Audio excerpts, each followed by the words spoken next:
হঠাৎ আপনাকে এক ডাক্তার রিপোর্ট দিয়ে বলল, আপনি মাত্র 30 দিন বাঁচবেন, আপনার ক্যান্সার হয়েছে।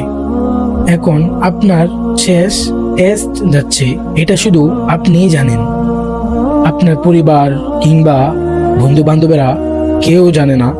এখন রিপোর্ট পাওয়ার পরে আপনি বাসায় গেলেন।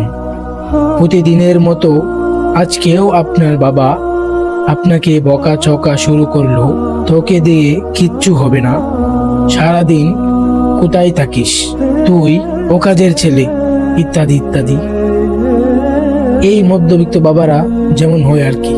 তখন কি প্রতিদিনের মতো আজও তর্ক করা শুরু করবেন, নাকি প্রাণ ভরে আপনার বাবার বকাগুলো শেষবারের মতো আর একবার শুনে নেবেন? হঠাৎ আপনার মা এসে আপনাকে বলল, নে বাবা, ভাত খেয়ে নে। আপনার মনে হবে এই বুঝি মায়ের শেষ হাতের খাওয়া। আপনি আর বাঁচবেন না, তৃপ্তি নিয়ে খাবেন এবং আপনার কাছে মনে হবে সেটা আপনার শ্রেষ্ঠ খাবার। যদিও ডাল ভাত হোক না কেন, আপনি বের হলেন এক বন্ধুর সাথে দেখা, আপনি যাকে মোটেও সহ্য করতে পারেন না, সব সময় তার সাথে কথা কাটাকাটি হয়। আজকেও সে কিছু কথা আপনাকে শুনিয়ে দিল। আচ্ছা, তখন কি আপনি তার সাথে তর্ক শুরু করবেন?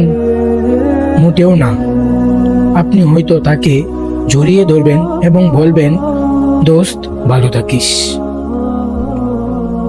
আচ্ছা জানেন, আমরা এখন মৃত্যুর কথা ভাবতে চাই না, এ থেকে আমরা পালিয়ে বেড়াতে চাই।